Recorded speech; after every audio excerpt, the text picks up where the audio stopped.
আসসালামু আলাইকুম। কেমন আছো তোমরা সবাই? আশা করছি আল্লাহর রহমতে ভালো আছো।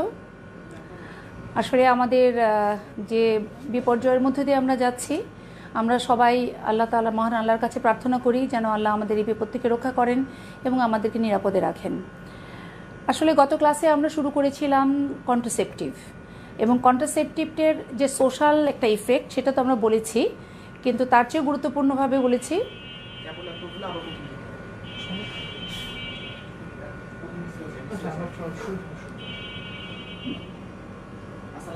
আসসালামু আলাইকুম। কেমন আছো তোমরা সবাই? আশা করছি আল্লাহর রহমতে তোমরা ভালোই আছো। আসলে আমরা একটা দুর্যোগপূর্ণ অবস্থার মধ্যে দিয়ে যাচ্ছি, সে কারণে আমাদেরকে এরকম অল্টারনেটিভ ওয়ে বের করতে হয়েছে কমিউনিকেশনের জন্য। তো খুব মিস করি তোমাদেরকে, সামনে তোমাদের মুখটা দেখতে পাই না, তোমাদের রিয়াকশনটা দেখতে পাই না, সেটা খুব মিস করি। তো গত ক্লাসে কিন্তু আমরা শুরু করেছিলাম কন্ট্রাসেপটিভ। আমরা বলেছিলাম যে what is the role of contraceptive in the social ইফেক্টটা কী, বিশেষ করে আমাদের মতো ঘনবসতিপূর্ণ একটা দেশের জন্য, আমাদের পপুলেশন, ইকোনমিক্স, এটার জন্য আমাদের সোশ্যাল ইম্প্যাক্টটা নিয়ে আমরা কথা বলেছিলাম। তো আজকে আমাদেরকে যেটা হলো যে সোশ্যাল ইম্প্যাক্টের মধ্যে যে কথাগুলো, যে হ্যাঁ আমাদের পপুলেশন যদি এত বাড়তে থাকে তাহলে আমাদের কী কী প্রবলেম হবে। আর সবচেয়ে গুরুত্বপূর্ণ কথা যেটা হলো, আসলে কন্ট্রাসেপটিভ আমাদের পরীক্ষা পাসের জন্য খুব ইম্পর্টেন্ট। তার কারণ হলো কন্ট্রাসেপটিভ থেকে আমাদের রিটেন কোশ্চেন ইনভেরিয়েবলি আসবেই তোমাদের গাইনিতে, এক নাম্বার।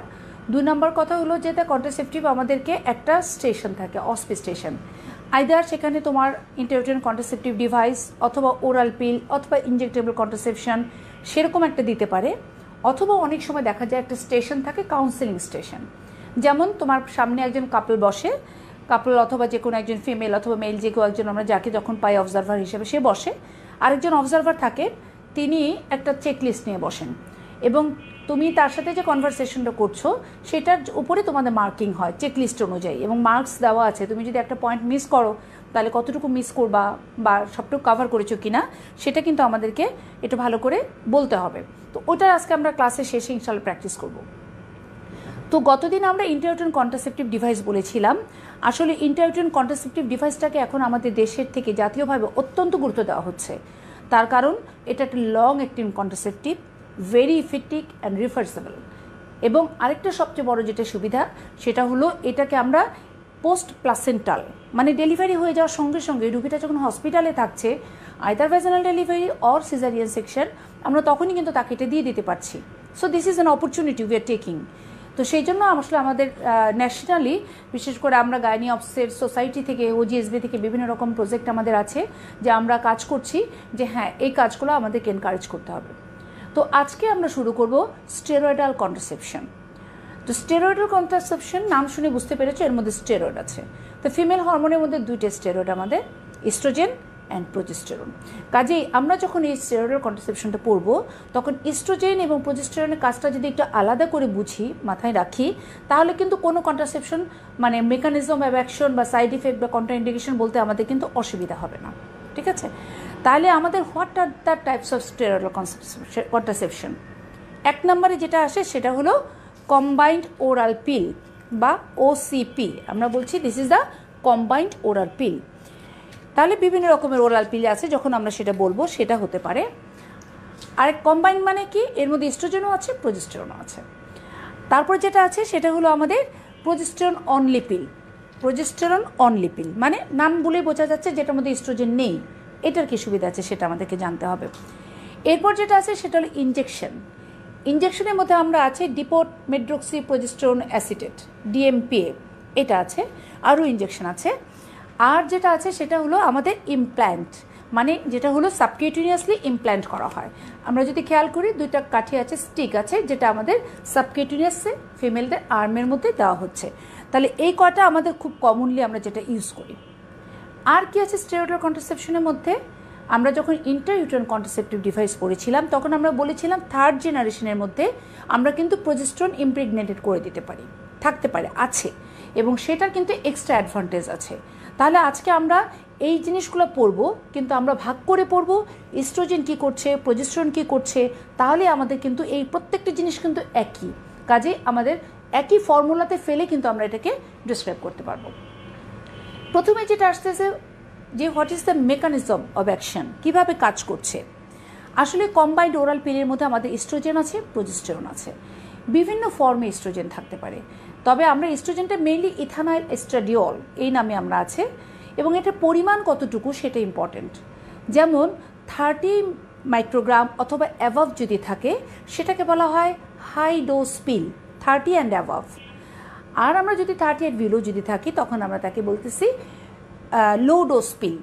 এখন কিন্তু 30 সবই কিন্তু আমাদের 30, আমাদের এই যে ইথানল এস্ট্রাডিওল আমরা কম্বাইন্ড পিল যেটা ইউজ করছি সবগুলোর মধ্যে কিন্তু 30 মাইক্রোগ্রাম আছে। এছাড়া কিছু কিছু পিল আছে যে পিলের মধ্যে 25 ইভেন 20 মাইক্রোগ্রাম পর্যন্ত আছে, এবং এই জিনিসটা থাকলে পরে মানে 50 নিচে যারা থাকবে তাদেরকে আমরা লো ডোজ পিল বলি, আর যারা 50 অথবা অ্যাবাভ 50 থাকছে তাদেরকে আমরা বলছি হাই ডোজ পিল।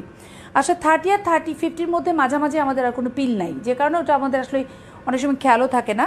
তাহলে 30 ম্যাক্সিমাম পিল আমাদের 30 আছে, তাছাড়া আছে 25-20 পর্যন্ত, আর 50ও আছে যেটাকে আমরা বলি হাই ডোজ পিল। তাহলে এটার কিন্তু আলাদা আলাদা ইন্ডিকেশন আছে, কার জন্য আমরা হাই ডোজ পিল ইউজ করবো, কার জন্য আমরা লো ডোজ পিল ইউজ করবো, এটার আবার আলাদা ইন্ডিকেশন আছে। তাহলে এটা হলো ইস্ট্রোজেন।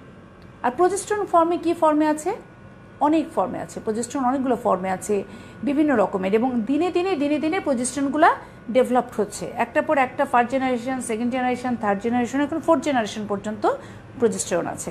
এবং এই প্রোজেস্টেরনগুলো বিভিন্ন নামে আমাদের আছে, যেটার উপরে পিলের সাইড ইফেক্টগুলো কিন্তু অনেকটাই কমে আসছে, সেটা আমরা আস্তে আস্তে তোমাদেরকে বলবো। এখন কিভাবে কাজ করে আমরা যদি বলি what is the mechanism of action, এটা খুব ইম্পর্টেন্ট। তো মেকানিজম অফ অ্যাকশনের মধ্যে আমাদেরকে প্রথমেই যেটা আসতেছে সেটা হলো এই যে আমাদের ইস্ট্রোজেন এবং প্রোজেস্টেরন দুইটাই কিন্তু আমাদের ওভুলেশনকে সাপ্রেস করছে। কারণ আমরা যদি আমাদের ওভারিয়ান সাইকেলটার কথা একটু মনে করি, যে আমরা ওভারিয়ান সাইকেলকে আমরা যদি এরকম ভাগ করি, তাহলে মাঝখানে আমরা যদি ওভুলেশনের ডেটটাকে ধরি, তাহলে এই জিনিসটা হলো আমাদের প্রলিফারেটিভ ফেজ এবং এটা হলো আমাদের সিক্রেটরি ফেজ। প্রলিফারেটিভ ফেজে আমাদের কি আছে, প্রলিফারেটিভ ফেজে আমাদের যেটা আছে সেখানে হলো এই সময়টাতে প্রচুর পরিমাণে ফলিকুলার স্টিমুলেটিং হরমোন আসতেছে, এবং তারা এসে কি করছে, আমাদের এই যে ওভারিতে যে স্মল ফলিকলসগুলো আছে সেগুলিকে ম্যাচুরেশন করছে এবং ধীরে ধীরে ম্যাচুরেশন করছে। তাহলে আমরা যদি এই ফলিকুলার স্টিমুলেটিং হরমোনটাকে বন্ধ করতে পারি বাই নেগেটিভ ফিডব্যাক মেকানিজম, তাহলে কিন্তু দেখা যাবে যেটা যে আমাদের ওভুলেশন আর হচ্ছে না। তাহলে ইস্ট্রোজেন কি করছে, এফএসএইচকে নেগেটিভ ফিডব্যাক মেকানিজমের মাধ্যমে বন্ধ করে দিচ্ছে, negative feedback. So no FSH আর আসছে না। ওকে, 2 নাম্বার যেটা হলো প্রোজেস্টেরন কি করছে, আমরা জানি due to ovulation follicular maturation দরকার হবে under the influence of the follicular stimulating hormone, এবং প্রোজেস্টেরন এখানে একটা এলএইচ সার্জ হয়, মানে সাডেনলি আমাদের পিটুইটারি থেকে প্রচুর পরিমাণে এলএইচ আসে, যেটা আমাদের এই ওভামকে রাপচার হতে সহায়তা করে। তো এটাকে আমরা প্রিভেন্ট করতে পারি, বা এলএইচকে যদি আমরা প্রিভেন্ট করতে পারি বাই প্রোজেস্টেরন, তাহলে আমরা ইস্ট্রোজেন দিয়ে এফএসএইচকে প্রিভেন্ট করছি এবং প্রোজেস্টেরন দিয়ে আমরা এলএইচকে প্রিভেন্ট করছি। So there is no ovulation. এটা হলো 1 নাম্বার। 2 নাম্বার যেটা হলো যে প্রোজেস্টেরনে কিন্তু আরও কতগুলো ইফেক্ট আমরা গতদিন তোমাদেরকে বলেছিলাম। প্রোজেস্টেরন আমাদেরকে সার্ভাইকাল মিউকাসের ক্রাইটেরিয়াটাকে চেঞ্জ করে, সে এটাকে কী করে, থিক, স্ক্যান্টি এবং ভিসিট করে, যে সে ইজিলি স্পার্ম উপর দিকে উঠতে পারে না, সার্ভাইকাল মিউকাসের ক্যারেক্টারটা চেঞ্জ করে দেয়। এছাড়া প্রোজেস্টেরন কাজ করে সেটা হলো ইউট্রাসের এন্ডোমেট্রিয়ামটাকে অ্যাট্রফি করে দেয়, থিন করে দিলে কী হবে, পাতলা হয়ে যাবে, ইমপ্ল্যান্টেশন হচ্ছে না। আর যেটা করে সেটা হলো ফ্যালোপিয়ান টিউবে তার ডিক্রিজ দ্য মোটিলিটি বা অল্টার দ্য মোটিলিটি যখনই চেঞ্জ হয়ে যায় তখন স্পার্মের ট্রান্সপোর্ট অথবা ওভামের ট্রান্সপোর্টের মধ্যে হ্যাম্পার হয়, এবং হ্যাম্পার হলে তখন কিন্তু তাদের যে ফার্টিলাইজেশন যেটা সেটা ঠিকমতো হচ্ছে না। তাহলে প্রোজেস্টেরন এই কয়টা জায়গায় কাজ করে। আরেকটা জায়গা খুব ইম্পর্টেন্ট আমরা মনে করি, সেটা হলো প্রোজেস্টেরন ইস্ট্রোজেনের কিন্তু কিছু সাইড ইফেক্ট আছে। বিশেষ করে আমরা বলেছিলাম যে আমরা জানি যদি কারো ওভুলেশন না হয় তাহলে টোটাল সাইকেলটাই কিন্তু ইস্ট্রোজেনের ইফেক্টে থাকছে। ইস্ট্রোজেনের ইফেক্টে থাকার কারণে এন্ডোমেট্রিয়ামটা প্রচুর পরিমাণে হাইপারট্রফি অ্যান্ড হাইপারপ্লেশিয়া হচ্ছে, অনেক ঠিক হয়ে যায়। তো এই ধরনের যদি হয়, এরা কিন্তু পরবর্তীতে এন্ডোমেট্রিয়াল কার্সিনোমার জন্য প্রন, তাদের এটা ডেভেলপ করতে পারে। সেই কারণে আমরা যদি প্রোজেস্টেরনটা দিয়ে দিই সাথে, তাহলে এই আনওপোজড ইস্ট্রোজেন, মানে ইস্ট্রোজেনকে কেউ বাধা দিচ্ছে না, unopposed oestrogen hyperplasia of the endometrium করবে, and this ladies are more prone to develop on the endometrial carcinoma in the later life. তাহলে আমি তাকে ইস্ট্রোজেনকে কীভাবে লাগাম টেনে ধরতে পারি? By progesterone. কাজেই এই যে কম্বাইন্ড ওরাল পিল যেটা আমরা দিচ্ছি, সেটাতে প্রোজেস্টেরনের এই অ্যাড করার খুবই গুরুত্ব আছে। আর হাইড্রোস পিলের কথা বলেছি 50 মাইক্রোগ্রাম, এবং লোডোস পিল বলেছি যখন আমাদের 50 নিচে থাকবে, সেটা 30 থেকে শুরু করে বিভিন্ন রকমের হতে পারে। এখন কথা হলো যে এরকম একটা পেশেন্টকে আমরা এখন ওরাল পিল মেকানিজম জানলাম, তো এখন ওরাল পিলের এর পরের প্রশ্ন যেটা থাকে যে আমরা কাদেরকে এটা প্রেসক্রাইব করব, বা what are the advantage of the oral পিল। সবচেয়ে বড় অ্যাডভান্টেজ যেটা হলো, এটা হাইলি ইফেক্টিভ। তার কারণ এটাতে দেখা যাচ্ছে যেটা এটার ফেইলিওর রেট 0.1 ওমেন পার 100 ওমেন পার ইয়ার, মানে এত কম তার, এবং খুবই ভালো, ফেইলিওর রেট খুবই কম। 2 নম্বর যেটা হলো, এটা রিভার্সেবল। মানে আমরা একটা বলেছিলাম যে কন্ট্রাসেপশনের কোয়ালিটিটা বিচার করার জন্য আমাদেরকে দেখতে হবে কতগুলো ক্রাইটেরিয়া, যেটা ইফেক্সি কতটুকু, সাইড ইফেক্ট কতটুকু, রিভার্সেবল কিনা, মানে পেশেন্টের যখন তারা কাপল যখন আবার বেবি নিতে চায়, তখন কি সে সঙ্গে সঙ্গে বেবি নিতে পারবে? এটা খুবই রিভার্সেবল। ইভেন দেখা যাচ্ছে যে সাইকেলটাতে সে স্টপ করে দিয়েছে, নেক্সট সাইকেলেই কিন্তু তার কনসেপশন সম্ভব। সাইড ইফেক্টের কথা বলেছিলাম, ইয়েস, এই যে পিল, এটা নিয়ে আমাদের কিন্তু ফিমেলদের বেশ কমপ্লেইন আছে। তারা বলবে যেটা এটা খেলে আমার মাথা ঘোরায়, বমি বমি লাগে, এ ধরনের কমপ্লেন। তো আসলে যেটা হলো যে ইস্ট্রোজেন কিছু আমাদের হেডেক করে, তাছাড়া নশিয়া, ভমিটিং, এগুলো ইস্ট্রোজেনের জন্য হয়। আর প্রোজেস্টেরনের জন্য যেটা হয় সেটা হলো একটুখানি মনে করো যে মাস্টালজিয়া, তারপরে ওটার সাথে সাথে তার মাস্টালজিয়া এবং ওয়েট গেইন, একটু হেভি ভাব, ইভেন অনেক সময় breast heaviness of the breast, এবং কিছু কিছু পেশেন্টরা কমপ্লেন করে যে তার মুখে এখানে গালের এখানে আলাদা একটা স্পট পড়ে, যেটা ক্লোয়াজমা বলি আমরা। এই পরিবর্তনগুলো তার কিন্তু হয়। এগুলো কিন্তু খুব মাইনর সাইড ইফেক্ট, মানে এগুলো কিন্তু মানুষ ওভারকাম করতে পারে। কারণ ইস্ট্রোজেনের জন্য যে একটু সমস্যা হচ্ছে বমি, এটা আমরা যদি বলে দিই বা অ্যাডভান্টেজের কাছে, এই সাইড ইফেক্টগুলো কিন্তু তার মেনেই নেওয়া উচিত। বাট কিছু মেজর সাইড ইফেক্টও আছে। মেজর সাইড ইফেক্টের মধ্যে যদি আমরা যাই, তার মধ্যে খুব ইম্পর্টেন্ট সাইড ইফেক্টের মধ্যে যেটা হলো যে তার যদি কোনো হাইপারটেনসিভ পেশেন্ট থাকে, তার কিন্তু হাইপারটেনশন এটা বেড়ে যাওয়ার সম্ভাবনা আরও বেশি থাকে। Thrombosis, there is a chance of development of the venous thrombosis. তবে ম্যাক্সিমাম ক্ষেত্রে তাদের প্রিডিসপোজিং কোনো ফ্যাক্টর থাকতে হয়। সেই কারণে আমরা এই পেশেন্টটাকে যখন আমরা কাউন্সেলিং স্টেশনে তোমাকে দেখব, যে এই হিস্ট্রিগুলো কিন্তু আমরা নিয়ে নিব, যে এই ধরনের কোনো হিস্ট্রি তার আছে কি না। এছাড়া হেডেক হয়, মাইগ্রেন, মাথা ব্যথা, এই জাতীয় সমস্যা হয়। অ্যাক্টিভ লিভার ডিজিজ এরকম যদি কারো থাকে, তাহলে কিন্তু আমাদের তাদেরকে ওরাল পিল দেওয়াও যাবে না। এবং এটা কিন্তু লিভার, এটা তার মানে কি ওরাল পিল কি লিভার ডিজিজ বাড়ায়? তা কিন্তু না। আসলে এটা হলো যেটা, যে আসলে যদি থাকে তাহলে কি সে অ্যাগ্রাভেট করে। Heart disease, hypertension, diabetes mellitus, এগুলি সবই আমাদের কিন্তু প্লাস মাইনাস। মানে যদি তার এই হিস্ট্রিগুলো থাকে, এবং অনেক সময় দেখা যায় এটা যদি ওয়েল কন্ট্রোল থাকে, তাহলে কিন্তু আমরা ওরাল পিল, লো ডোজ পিল দিতে পারি। দিয়ে যদি আমরা তাকে মনিটর করি যে হ্যাঁ কোনো সাইড ইফেক্ট হচ্ছে কি না, যদি না হয় সে কিন্তু কন্টিনিউ করতে পারে। কাজে তাদেরকে মনিটরিংয়ে রাখা যেতে পারে। কিন্তু যদি এমন হয় পেশেন্টের এই জাতীয় সমস্যাগুলো অ্যাগ্রাভেট করে, তাহলে তুমি এটাকে কিন্তু কন্টিনিউ করতে পারা যাবে না। যে কোনো কন্ট্রাসেপশন আমরা যদি প্রেসক্রাইব করতে যাই, কোনো যদি আনডায়াগনোসড ব্লিডিং থাকে, মানে একটা ব্লিডিং হচ্ছে, ইরেগুলার সাইকেল হচ্ছে, তাহলে কিন্তু আমাদেরকে দেখে নিতে হবে যে what is the cause of this bleeding. Because আমরা যেন কোনো মেডিকেশন দিয়ে বা কোনো ওরাল পিল বা আইসিডি এটা দিয়ে তার অরিজিনাল প্যাথোলজিকে মাস্কিং না করে দিই, মানে ঢেকে দিলাম না, আমরা আড়াল করে দিলাম। যে কারণে কী হলো, সে একটা মনে করো তার এন্ডোমেট্রিয়াল হাইপারপ্লেশিয়া আছে, সেখান থেকে অথবা এই যে হাইপারপ্লেশিয়াটা, এটা প্রি ক্যান্সারাস কোনো লেশন আছে, তারপর সার্ভিক্সে কোনো প্রি ক্যান্সারাস লেশন আছে, যেগুলির জন্য আমরা সে পিলটা খাচ্ছে, খাওয়ার পরে এটা আরও অ্যাগ্রাভেট করলো, কিংবা আমরা সময় মতো তাকে ধরতে পারলাম না।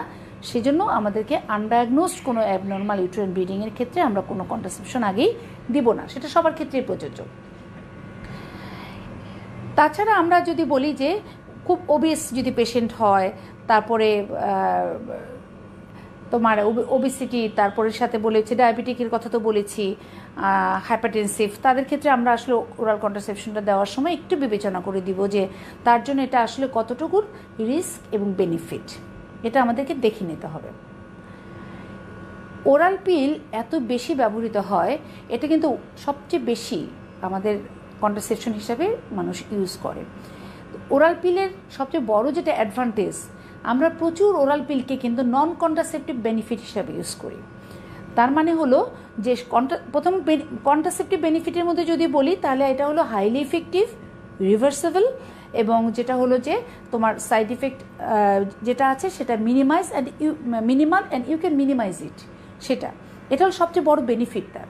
কিন্তু নন কন্ট্রাসেপটিভ বেনিফিট মানে হলো এছাড়াও আমরা প্রেসক্রিপশন করি অনেক ওরাল পিল। যেমন ধরো গিয়ে ওরাল পিল যখন সে খাচ্ছে তখন তার ওভুলেশন হচ্ছে না এবং সাইকেলটা কিন্তু রেগুলার হচ্ছে। কাজে অনেক মেয়ে যাদের ইরেগুলার সাইকেল এবং তারা বাচ্চা নিতে এখন চাচ্ছে না, তাদেরকে আমরা সরাসরি বলি যে you should take the oral pill, তোমার সাইকেলটাও নিয়মিত হবে এবং তোমার কন্ট্রাসেপশনেরও কাজ করবে। তারপরে মনে করো কিছু পেশেন্ট আছে যাদের মেনোরেজিয়া হয়, ডিউরিং মিনিস্ট্রেশন তার ব্লিডিংয়ের পরিমাণটা বেশি হচ্ছে, তাদেরকে যদি আমরা ওরাল পিল দিই এই মেনোরেজিয়াটাকে কিন্তু প্রায় 40% সে কমিয়ে দিতে পারে। খুব কমনলি ইউজ করি আমরা ইরেগুলার ব্লিডিং। মনে করো কী ধরনের ইরেগুলার, এই মেয়েটা বলছে, যেটা আগে তো বললাম যে সাইকেল 2 মাস পরপর হচ্ছে, 3 মাস পরপর হচ্ছে, সেরকম তাদের জন্য ওরাল পিল ভালো। আবার হচ্ছে কি কোনো মেয়ে আছে যার মাসের মধ্যে 1 বার হচ্ছে, 2 বার হচ্ছে, তাদের জন্য ফার্স্ট লাইন ট্রিটমেন্ট হিসাবে কিন্তু আমরা ওরাল পিল ইউজ করি। যেহেতু ওরাল পিলে আমাদের ওভুলেশন হয় না, সেই জন্য প্রি মিনিস্ট্রাল যে সিনড্রোম, আমরা তো জানি যে what is the pre menstrual syndrome. অনেক পেশেন্ট কিন্তু কমপ্লেন করে যে ডিউরিং মিনিস্ট্রেশন অথবা immediate just before the ministration তার হ্যাভিনেস অফ দ্য বডি, একটু হেডেক হয়, মাস্টালজিয়া হয়, তার ইরিটেশন হয়, ঘুম হয় না, ইনসমনিয়া, এগুলোকে প্রি মিনিস্ট্রাল সিনড্রোম বলে। This all the symptom is due to progesterone. যদি আমরা কি করি, আমরা যদি ওভুলেশনকে বন্ধ করে দিতে পারি তাহলে আমাদের কি হচ্ছে, গ্রাফিয়ান ফলিকেল রাপচার হচ্ছে না, মানে সাইকেলে তো আসছে না, বড় কোনো ওভাম আসছে না, ওভুলেশন হচ্ছে না, কোনো কর্পাস লুটিয়াম হচ্ছে না। কারণ আমরা জানি যে আমাদের প্রোজেস্টেরনের সোর্সই হলো কর্পাস লুটিয়াম। কাজে যেহেতু ওভুলেশন হচ্ছে না, কর্পাস লুটিয়াম হচ্ছে না, কাজে আমাদের কোনো প্রোজেস্টেরন আসছে না। সেই ক্ষেত্রে আমরা যদি তাকে ওরাল পিল দিই তাহলে প্রোজেস্টেরনটাকে যদি বন্ধ করে দিতে পারি তাহলে আমাদের কিন্তু এই বেনিফিটটা আমরা পেয়ে যাব। কিন্তু একটু খেয়াল করে দেখো, একটু আগেই কিন্তু আমি বলেছি যেটা, যে আমাদের এই প্রোজেস্টেরনের জন্য বা এস্ট্রোজেনের জন্য স্লাইট মাস্টালজিয়া তার হতে পারে, কিন্তু সেটার ইফেক্ট কিন্তু অনেক কম। তার কারণ হলো আমরা যখন বাইরে থেকে তাকে যখন এই পিলটা দিচ্ছি, যে ইস্ট্রোজেনটুকু আছে বা যে প্রোজেস্টেরন আছে এটা কিন্তু খুব মিনিমাম ডোজ, এবং তার বডির যে ডোজটা বা নর্মাল যে সাইকেলের ডোজ তার চেয়ে অনেক কম। কাজেই সেই কমের মধ্যে দিয়ে তার অল্প একটু সিমটম থাকবে, কিন্তু বেশি সিমটমটাকে কিন্তু সে কমাতে পারে। সে কারণে কখনো পেশেন্টরা যদি বলে যে তার প্রিমিনিস্ট্রাল এই ধরনের প্রবলেম হয়, তাদেরকেও কিন্তু আমরা ওরাল কন্ট্রাসেপটিভ পিল অ্যাডভাইস করি। এছাড়া এন্ডোমেট্রিওসিসের ক্ষেত্রে আমরা দেখেছি যে আমরা বলেছি যে এন্ডোমেট্রিওসিসের জন্য ওভুলেশন বন্ধ রাখতে হবে, মিনিস্ট্রেশন হওয়া যাবে না, এবং সেই জায়গাগুলোতে আমরা যদি তাকে অনেক সময় বিভিন্ন রকমের ড্রাগ আছে, তার মধ্যে সস্তার ওষুধ হলো কম্বাইন্ড ওরাল পিল।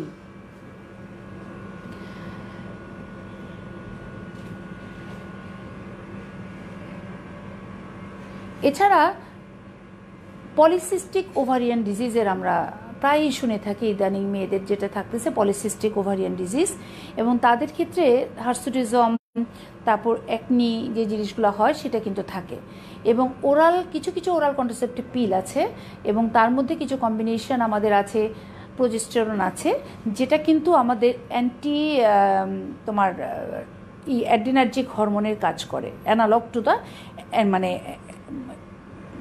অ্যাড্রিনার্জিক হরমোন। তার মানে হলো যেটা তাদের এই যে হার্সিটিজম বা তোমাদের যেটা বলবো কি যে মেল টাইপ অফ হরমোন যেটা, বা সেটাকে তারা কিন্তু কমিয়ে দেয়।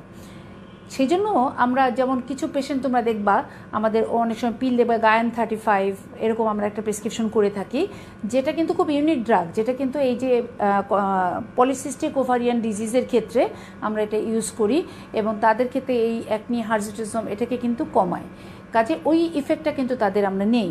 তবে ওটা আবার কিছু যেটা স্পাইরোনোলেকটন থাকে এটার সাথে, কাজে পটাশিয়াম স্পেয়ারিং, কাজে যদি কারো তোমার মনে করো যে কিডনি ডিজিজ থাকে তাদেরকে কিন্তু ওটা আবার দেওয়া যায় না, এটাও আবার আমাদের মাথায় রাখতে হবে। Combined oral pill pelvic inflammatory ডিজিজে দেওয়া যাবে কি যাবে না, পেলভিক ইনফ্লামেটরি ডিজিজকে সে বাড়ায় কি না। আসলে যেটা হলো combined oral pill pelvic inflammatory disease আমরা বলি অ্যাজ এ হোল কমায় এই কারণে সেটা হলো তার ওভুলেশনটা যেহেতু হয় না, কাজে যখনই ওভুলেশন হয় আমরা যদি ভাবি যে একটা ওভারি এবং এই ওভারি থেকে একটা ওভুলেশন হচ্ছে এবং ওভুলেশন যখন হয় তখন একটা রেন্ট সৃষ্টি হয় এবং একটা রেন্টের কারণে there is a chance of introduction of the infection এবং ওফোরাইটিস, যেহেতু এটা হচ্ছে না সেটা একটু কমায়। আবার কনভার্সলি কেউ মনে করে যেহেতু সে ওরাল পিল নিচ্ছে তার নাম্বার অফ কয়টাসটা এখানে ইম্পর্টেন্ট না, ফ্রিকুয়েন্ট তার হাজব্যান্ড ওয়াইফের মেলামেশা হচ্ছে, সেক্ষেত্রে আবার কিন্তু পেলভিক ইনফ্লামেটরি ডিজিজ কিংবা সেক্ষেত্রে তোমরা যদি মনে করো যে সার্ভাইক্যাল ইন্টারএপিথেলিয়াল নিওপ্লেশিয়া এটা কিন্তু কিছুটা সে বাড়াতে পারে। তবে আমরা যদি এমন করে বলি যে এটাকে বাড়াবে তাহলে কিন্তু এটার অ্যাকসেপ্টেবিলিটিটা কমে যাবে। কিন্তু আমাদের যেহেতু আমরা এটাকে প্রমোট করতে চাই সেই জন্য আমাদের কথা বলার সময় আমাদেরকে এটা যদি একটু এক্সপ্লেন করে আমরা পেশেন্ট করে জিজ্ঞাসা করে যে এটা কি হবে, কারণ তারা বিভিন্ন তখন লিটারেচার দেখে, বিভিন্ন রকমের পত্রিকায় লেখা পড়ে, ইন্টারনেট সার্চ করে এবং জিজ্ঞাসা করে যে এটা তো আপনাদের সার্ভাইকাল ক্যান্সার বাড়ায়, তাহলে এটা কেন আমি ইউজ করব।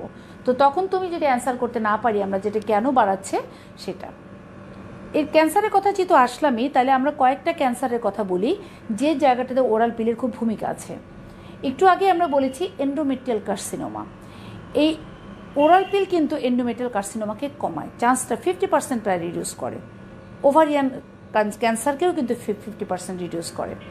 আর রিডিউস করে হলো কোলোরেক্টাল ক্যান্সার, তিনটা ক্যান্সারকে রিডিউস করে। একটা হলো বলেছিলাম এন্ডোমেট্রিয়াল ক্যান্সার, ওভারিয়ান ক্যান্সার আর colorectal cancer, but increase the chance of the development of the cervical cancer. তাহলে এবং তার সাথে যেটা আমরা বলেছি ব্রেস্ট ক্যান্সার, এই দুইটাকে সে একটু বাড়ায়, অল্প করে হলেও বাড়ায়। তাহলে দেখো আমাদের দেশে কিন্তু 1 নম্বরের লিডিং কজ হলো ব্রেস্ট ক্যান্সার, 2 নম্বর হলো সার্ভাইকাল ক্যান্সার। তাহলে এই দুইটা জায়গাতে আমরা যদি ওরাল পিল সাজেস্ট করি তাহলে কি এটা আমাদের এক্সট্রা ঝুঁকি পড়ছে কিনা, এটা কিন্তু আমাদের অবশ্যই সচেতন নাগরিক এটা আমাকে জিজ্ঞাসা করবে। তাহলে এটার অ্যান্সার কি? আসলে যেটা হলো যে সার্ভাইকাল ক্যান্সার এবং ব্রেস্ট ক্যান্সার তোমরা জানো আমাদের দেশে এটা স্ক্রিনিং মেথড এত ভালো এবং সবাই কিন্তু স্ক্রিনিংয়ের আওতায় আছে, cervical and the breast cancer screening method. But in case of ovarian cancer কিংবা এন্ডোমেট্রিয়াল ক্যান্সার সেরকম কিন্তু স্টাবলিশড কোনো প্রোটোকল বা আমাদের প্রিক্যান্সারাস লেশনটাকে যে আমরা ডায়াগনোসিস করতে পারবো সেরকম কিন্তু মানে রুটিন প্রোটোকল কিন্তু আমাদের নেই। এবং সার্ভাইকাল ক্যান্সারের ক্ষেত্রে তার যে অন্যান্য যে রিস্ক ফ্যাক্টরগুলো আছে, early marriage, multiple sex partner, HIV infection, human papilloma virus infection, সেগুলো যদি না থাকে তাহলে যে এটা এত বেশি করে বাড়াবে তা তো নয়। কাজে তখন যদি আমরা এটা তাকে বুঝাতে পারি তাহলে কিন্তু সে এটাকে অ্যাকসেপ্ট করবে। তাহলে যেটা হলো যে আমরা মেজর সাইড এফেক্টের মধ্যে কিন্তু কিছু কিছু বিষয় থাকে। পেশেন্ট কিন্তু অনেক সময় ডিপ্রেশনে ভোগে, মুড চেঞ্জ, তারপর স্লিপ ডিস্টারবেন্স এই ধরনের, এবং তার সাথে আমরা বলেছি যে হাইপারটেনশন, থ্রম্বোএম্বোলিজম, তারপর ভাস্কুলার কমপ্লিকেশনস, মাইগ্রেন, এগুলো কিন্তু তার কোনো কোনো পেশেন্টের থাকতে পারে। অ্যাক্টিভ লিভার ডিজিজে কিন্তু কখনো আমরা কম্বাইন্ড ওরাল পিল দিতে পারবো না, এটা কিন্তু আমাদের মাথায় রাখতে হবে। ঠিক আছে, তাহলে অলমোস্ট আমরা কিন্তু সাইড ইফেক্টগুলো বলে দিয়েছি যে তারা কিভাবে এটা আমাদের পার্শ্ব প্রতিক্রিয়া কী হচ্ছে এবং আমাদের অ্যাডভান্টেজগুলো কী, এটা খুব ইম্পর্টেন্ট। আচ্ছা, এরপরে একটা কোশ্চেন আছে যেটা আমরা কিভাবে প্রেসক্রাইব করব, রুগীরা কিভাবে খাবে। আসলে এখানে দেখো আমাদের 2 ধরনের স্ট্রিপ আছে। একটা স্ট্রিপে আমাদের এটা 28টা পিল আছে, যার মধ্যে আমাদের মানে 21টা আছে সাদা বড়ি এবং 8টা আছে লাল বড়ি, 7টা আছে লাল বড়ি, মোট 28টা পিল। এই পিলগুলো আমরা ইউজুয়ালি তাদেরকে বলি যে আপনি 2nd day of the cycle থেকে শুরু করবেন, but 2nd, 3rd, 4th, but not beyond the 5th পরে না। কারণ যদি সে মনে করো 7ম দিন থেকে শুরু করলো তাহলে কিন্তু তার FSSকে সে সাপ্রেস করবে না। প্রবলেম যেটা হচ্ছে, মনে করো একটা নিউলি ম্যারিড কাপল, সে চিন্তা করেছে সে ওরাল পিল নেবে, তো সে যেমন ভাবলো যে তার সাইকেলের মাসিক হয়েছে 1 তারিখে, তার হাজব্যান্ডের সাথে তার মিট হয়েছে 10 তারিখে, ঠিক আছে, অথবা কারো হাজব্যান্ড বাইরে থাকে, সে আসবে 10 তারিখে, সে 10 তারিখ থেকে পিল খাওয়া শুরু করলো, তাহলে কিন্তু এটার কোনো এফিকাসি থাকবে না, কারণ সে এফএসএসকে সাপ্রেস করতে পারে নাই। আলটিমেটলি দেখা যাবে সে আনওয়ান্টেড বা আনওয়ান্টেড মানে আনপ্ল্যান্ড একটা প্রেগনেন্সিতে সে যাবে, সাফারিংসটা হবে। কাজে আমাদেরকে পেশেন্টকে খুব ভালো করে বলে দিতে হবে যে this pill should be start, husband বিদেশে থাকুক, বাইরে থাকুক, অথবা নিউলি ম্যারিড হোক, তারা যেন এটা 2nd or 3rd day of the cycle থেকে শুরু করে। 5 দিনের পরে গেলে এফএসএসকে সে সাপ্রেস করতে পারবে না, এটার এফিকাসি থাকবে না এটা। তাহলে এই পিলটা সে কীভাবে খায়? প্রতিদিন রাত্রে খায়। আমরা ইউজুয়ালি তাদেরকে বলি যে একটা মানে নির্দিষ্ট সময় খাবেন, যাতে আপনার ভুল না হয়ে যায়। তখনই তো রুগী জিজ্ঞেস করে, বলে আমার তো ওষুধ খেতে একদমই মনে থাকে না, আমার তো ভুল হয়ে যায়। যদি কোনো পেশেন্ট আজকে রাতে একটা ওষুধ ভুল করে ফেলে, তাহলে পরের দিন সকালে তাকে ভুল ওষুধটা খেয়ে নিতে হবে, এবং পরের দিনের যে পিলটা, স্বাভাবিক পিলটা, সে খেয়ে যাবে। কিন্তু যদি পরপর 2 দিন ভুল করে ফেলে, তাহলে কিন্তু সমস্যা। সেই মাসটাতে কিন্তু তার এই ওরাল পিলটা সে কন্টিনিউ করবে, এবং তার সাথে অ্যাডিশনাল বেরিয়ার মেথড ইউজ করবে। কিন্তু অনেক সময় দেখা যায় সে 22তম দিন, 20 ওরকম দিনে বা 20তম দিনে একটা ভুল করেছে, তখন আর কিন্তু খুব একটা অসুবিধা তার হয় না। তখন আমরা বলছি ঠিক আছে, আপনি ওয়েট করেন, সাইকেল আসুক, নতুন ব্যথা শুরু করে দেবেন। কিন্তু যদি এটা আর্লিয়ার দিকে হয়, মানে প্রথম দিকের যদি সে 2টা পিল সে ভুলে যায়, তাহলে তাকে কিন্তু অ্যাডিশনাল বেরিয়ার মেথড নিতে হবে, এটা বলে দিতে হবে। এই যে কম্বাইন্ড ওরাল পিল যেটা, এটা আমাদের মেয়েদেরকে, আমরা মহিলাদেরকে যখন দিচ্ছি, এই বলাটা কম হওয়ার জন্য এত প্রবলেম তারা নিয়ে আসে যে তারা মনে করে, যেমন হাজব্যান্ড হয়তো দূরে থাকে বা কাছে থাকে, তারা মনে করে যেদিন তাদের সেক্সুয়াল কন্ট্যাক্ট হবে শুধু সেদিন পিল খেলেই হবে। তো এরকম একটা ভুল তারা করে, এবং প্রচুর পেশেন্ট আমি পাই যারা অ্যাবনর্মাল ব্লিডিং নিয়ে আমাদের কাছে আসে, ডিউ টু দ্য মানে কি বলবো, মানে সঠিকভাবে না বোঝার জন্য, মানে পিলটা কীভাবে খেতে হবে বা সেটা না বোঝার জন্য সে ভুল করে আসতেছে। যখন আমি একটু ডিপলি তাকে হিস্ট্রি নিতে যাচ্ছি, তখনই আমার কাছে সেটা কিন্তু বেরোয় আসছে। তাহলে এই 7টা হলো আমাদের কম্বাইন্ড পিল, যেখানে আমাদের ইস্ট্রোজেন আর প্রোজেস্টেরন আছে। আর এই যে 7টা, এটা হলো আমাদের আয়রন কন্টেনিং পিল। এটাতে সুবিধা যেটা হয়, ডিউরিং মিনিস্ট্রেশন সেই আয়রন কন্টেনিং পিলটা যদি খায়, তাহলে আয়রন ডেফিসিয়েন্সি এনিমিয়া তার কমে যাবে, বা এনিমিয়ার চান্সটা কম থাকবে। তারপর যখন তার সাইকেল হবে, ইউজুয়ালি এটা এমন হতে পারে যে 28টা পিল পাতা শেষ করে সে নতুন পাতা শুরু করলো পরের দিন থেকে, সেটাও হতে পারে। আবার আমরা অনেক সময় বলতে পারি যেটা আপনি 2nd day of the cycle থেকে শুরু করতে পারেন, যে কোনো একটা। তাহলে এই ধরনের পিল যেটা আছে, যেটাতে আমাদের 21টা কিংবা 22টা পিল যেটা আছে, সেই পিলগুলো যখন সে প্রেসক্রাইব করব আমরা, তখন সে কীভাবে নেবে? সে ইউজুয়ালি 21টা বা 22টা পিল নেবে, 7 দিন গ্যাপ পিরিয়ড, তারপরে সে নতুন পাতা শুরু করবে, সেভাবে আমরা তখন বলি। এবং ওই 7 দিন গ্যাপ পিরিয়ডের মধ্যেই কিন্তু তার মিনিস্ট্রেশন চলে আসার কথা। কাজে এভাবে সে এটাকে কন্টিনিউ করতে হবে। কাজে পেশেন্টদেরকে কিন্তু একটু ভালো করে বুঝিয়ে দিতে হবে। তোমরা তো জানো যে আমাদের ফ্যামিলি প্ল্যানিংয়ে আমাদের বিশাল একটা কর্মী বাহিনী আছে যারা কাজ করছে, কিন্তু ওই কাজের মধ্যেখানে যদি তাদেরকে এই কথাগুলো বুঝিয়ে না বলা হয়, তারা খুব ভুল করে ফেলে। একটা কথা প্রায়ই আমাদের রুগীরা কমপ্লেন করে, বলে কি যে আমি পিল খাচ্ছি, কিন্তু তার মাঝখানেও তো আমার ব্লিডিং হচ্ছে, হঠাৎ হঠাৎ করে ব্লিডিং হচ্ছে। আমি যদি খুব ভালো করে হিস্ট্রি নেই, তাহলে আমি যেটা দেখি যে তারা প্রায়ই পিল স্কিপ করে। ওই যে হাজব্যান্ড আজকে আসেনি, বা তার হাজব্যান্ড এই সপ্তাহ থাকবে না, সে পিলটা ছেড়ে দিয়েছে। আবার মনে করেছে থাকবে না, অযথা পিল খাবো, তার চেয়ে বরং এটা একটু বেশি দিন খেতে পারবো, এই পাতাটা থাকবে, তো মায়া করেও খাইলো না, যে আচ্ছা ঠিক আছে। তো ওরকম এটা খুব ভালো করে দেখতে হবে যে সে কোনো পিল স্কিপ করেছে কিনা, 1 নাম্বার। 2 নাম্বার কথা হলো, যেটা আমরা বলেছি 2 ধরনের পিল আছে, লো ডোজ পিল, হাই ডোজ পিল। অনেক সময় দেখা যায় পেশেন্টরা লো ডোজ পিল খাচ্ছে, যেমন এখানে আমাদের ইথানল ইস্ট্রাডিওল যেটা আছে, সেটা আমাদের আছে হলো তোমার 30 মাইক্রোগ্রাম, এই পিলটাতে আছে। তো এখন এই ধরনের একটা পিল খাওয়ার পরে তার যদি ব্রেক থ্রু ব্লিডিং হয়, না নিয়মিত খাচ্ছে তারপরও, তখন আমি কি করি, তাকে একটু হাই ডোজ পিলে চলে যাচ্ছি।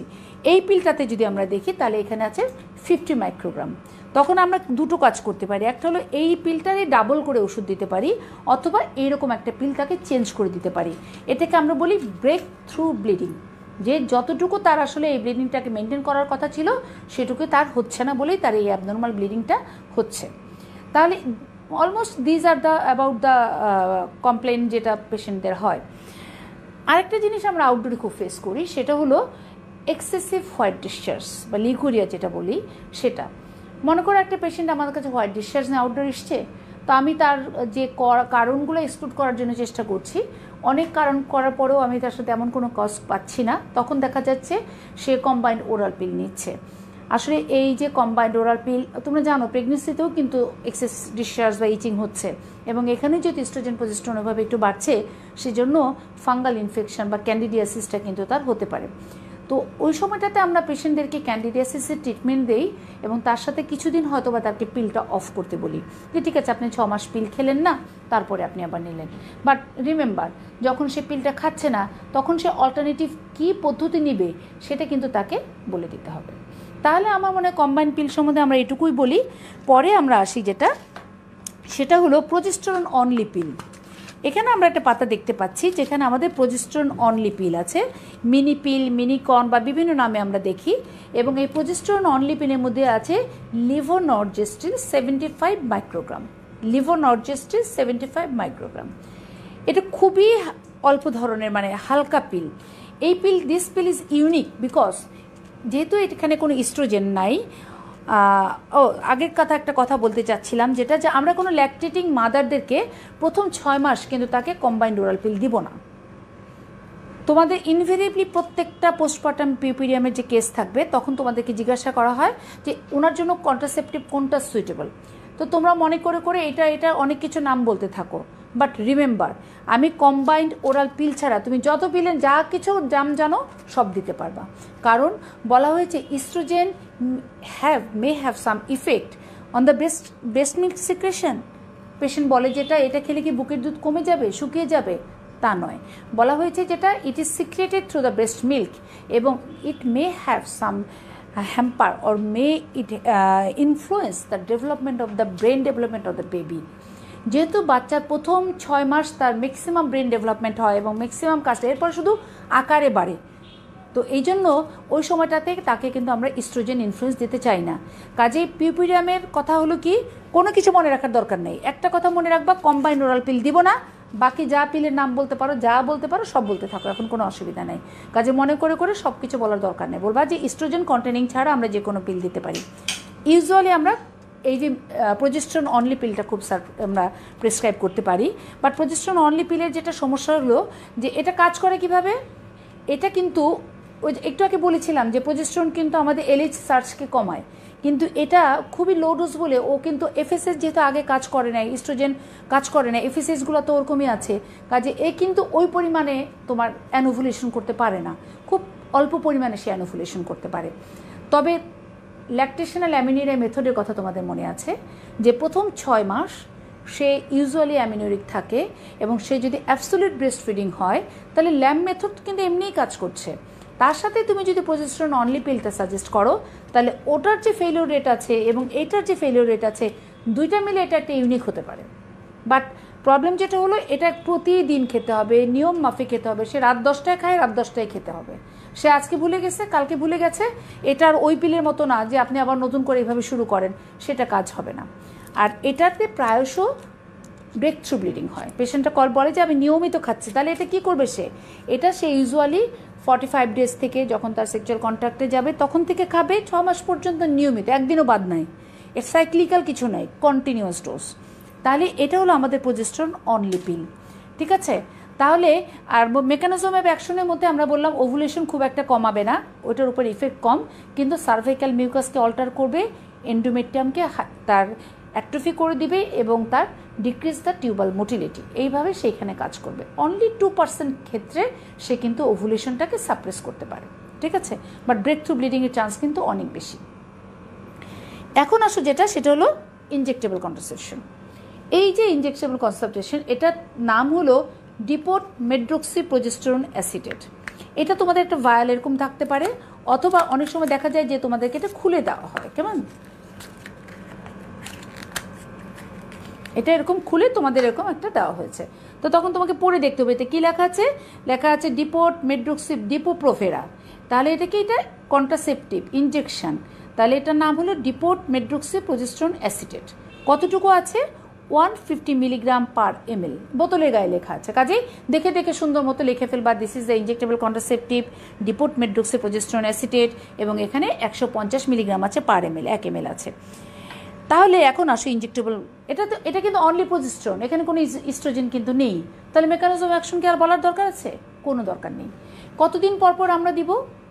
3 মান্থলি, 3 মাস পর পর। আর কোনো ধরনের ইনজেক্টেবল কন্ট্রাসেপশন আছে? আছে, নেটেন বলে আছে, নর ইথিস্টেরন এনএনথেট, যেটা 2 মান্থলি দিতে হয়।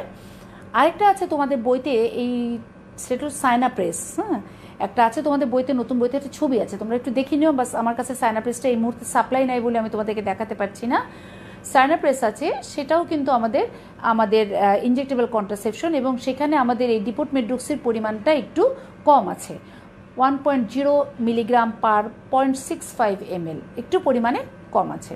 এবং ওটা সাবকিউটিনিয়াসলি দিতে হয়, এবং যে এটা যেমন ডিপ দিতে হয় ওটা সাবকিউটিনিয়াস, এবং ওটা দেওয়াতে পেশেন্টের কিন্তু মানে পেইন বা অন্যান্য সমস্যাগুলো একটু কম হয় আর কি, একটু অ্যাডভান্টেজ আমাদের ওখান থেকে আমরা পেয়ে যাই। তাহলে ইনজেক্টেবল কন্ট্রাসেপশনে যখন আমরা বলবো হোয়াট দ্য ক্লায়েন্ট, সুবিধা কি? সুবিধা হলো ইনজেক্টেবল কন্ট্রাসেপশন একবার দিলে 3 মাস পরে পরে দিতে হচ্ছে, কাজে রেগুলার তাকে ইনটেক করতে হচ্ছে না। কাজে যে মহিলাদের বা যারা একটু আমাদের এডুকেশন কম আছে বা নট কমপ্লায়েন্স, তারা নিয়মিত এটা করতে পারছে না, তো তাদের ক্ষেত্রে কিন্তু আমরা ইজিলি এইটা করে দিতে পারবো। এই জন্য আমরা কিন্তু তাদেরকে এটাতে মোটিভেটেড করি, এবং তাদের একটা কার্ড দিয়ে দেওয়া হয়। কেমন? যেমন এই যে এরকম আমরা একটা গ্রহিতার কার্ড, এরকম একটা কার্ড দেওয়া হয়, ডেটগুলো লেখা থাকে, সেই ডেট অনুযায়ী সে এসে কিন্তু আমাদেরকে এসে এটা দিয়ে যায়। এবং যিনি এটা সাপ্লাই করছেন, দিচ্ছেন, আমাদের পরিবার পরিকল্পনা কর্মী কিংবা আমরা নিজেরা, আমাদেরও কিন্তু এটার একটা রেকর্ড থাকে, এবং আমরা কিন্তু তাকে রিমাইন্ডার দিতে পারি যে আপনার কিন্তু এখন ডোজ আছে। তাহলে 3 মাস পর দিতে হচ্ছে এটা। ইস্ট্রোজেন রিলেটেড যে সাইড ইফেক্টগুলো সেটা কিন্তু তার থাকছে না, কিন্তু প্রোজেস্টেরন রিলেটেড সাইড ইফেক্টগুলো কিন্তু থাকছে। যেমন প্রচুর পেশেন্টরা বলে যে এটা একটু ওজন বেড়ে যাচ্ছে, সেটা একটা সমস্যা হচ্ছে, ওজনটা বেড়ে যায়। এছাড়া তার একটু ইডিমা হয়, কখনো কখনো কিছু মাস্টালজিয়ার কমপ্লেন করে। আরেকটা যেটা হয়, একটু বোন মিনারেল ডিপ্রেশনটা থাকে।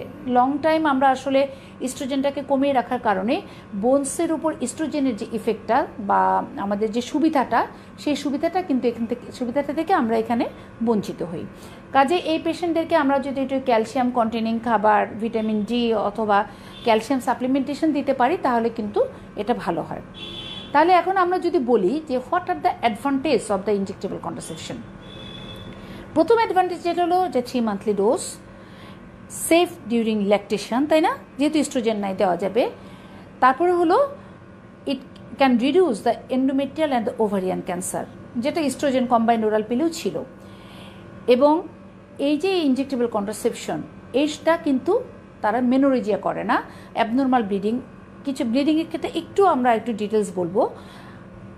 এন্ডোমেট্রিওসিস যখন আমরা পড়বো, তখন তোমরা দেখবা যে আমাদের একটা এইম থাকে, তাকে অ্যামিনোরিক রাখতে হবে।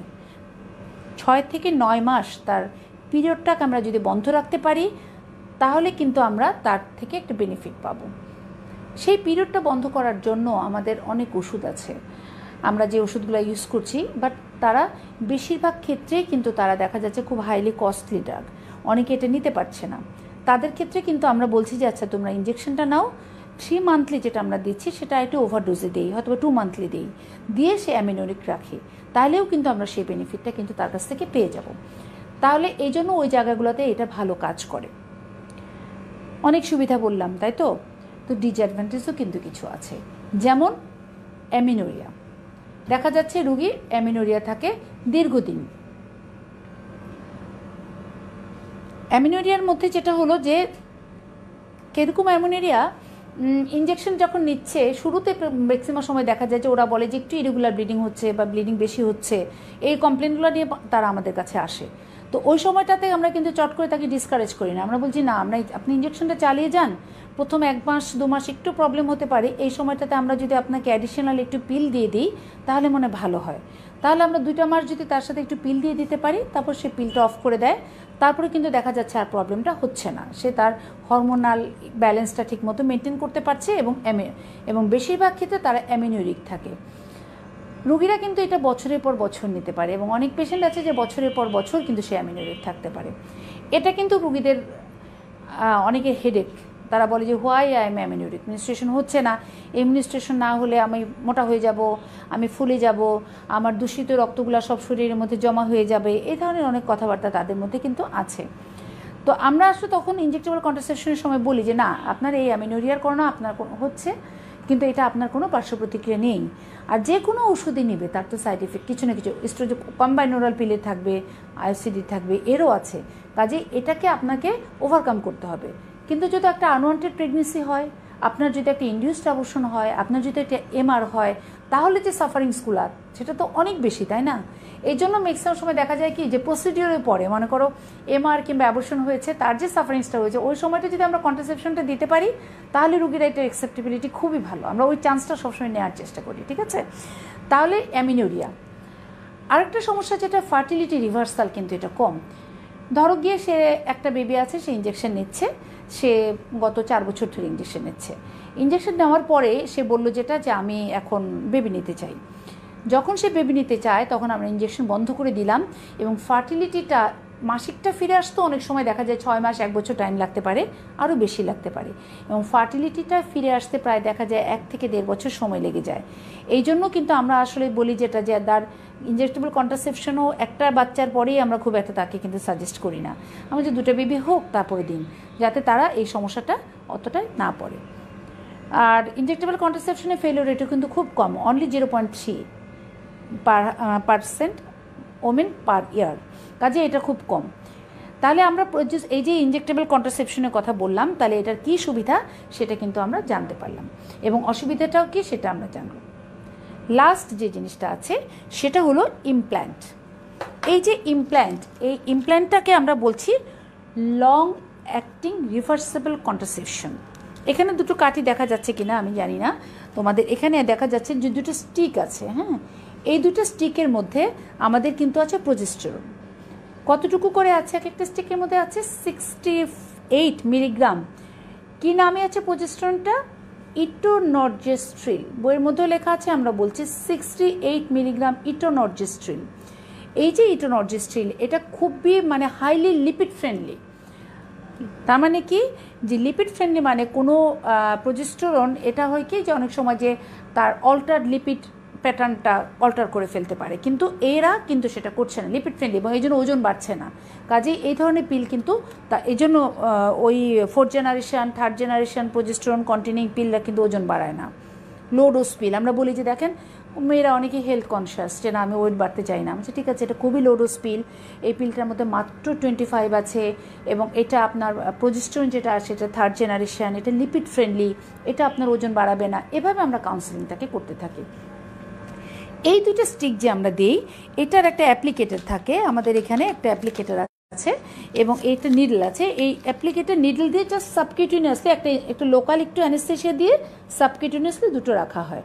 রেখে দিলে এখানে কোনো স্টিচ বা কোনো কিছু লাগে না, একটা জাস্ট আমরা সার্জিন পোর্ট দিয়ে একটুখানি আটকে দিলাম।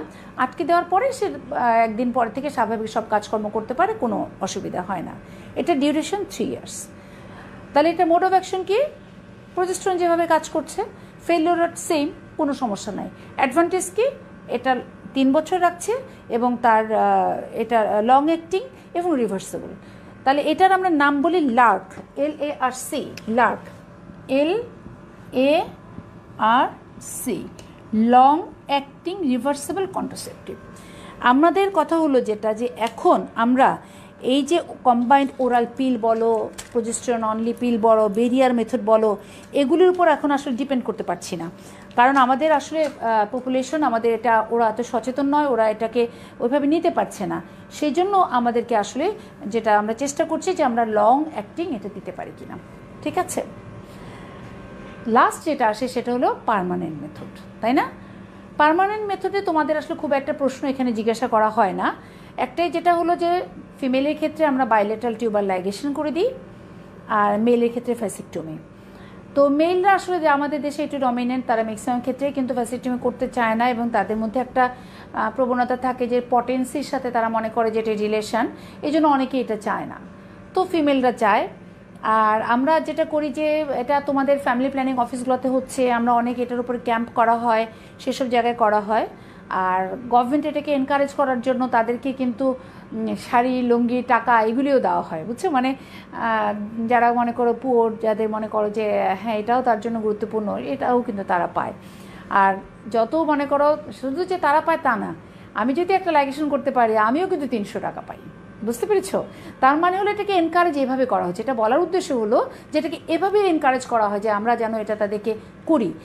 এবং আমরা যখন হসপিটালে যাব আমরা দেখব আমাদের প্রচুর সিজারিয়ান সেকশন হয় এবং রিপিটেড সিজারিয়ান সেকশন যখন হয় তখন কিন্তু we are taking the opportunity of the ligation.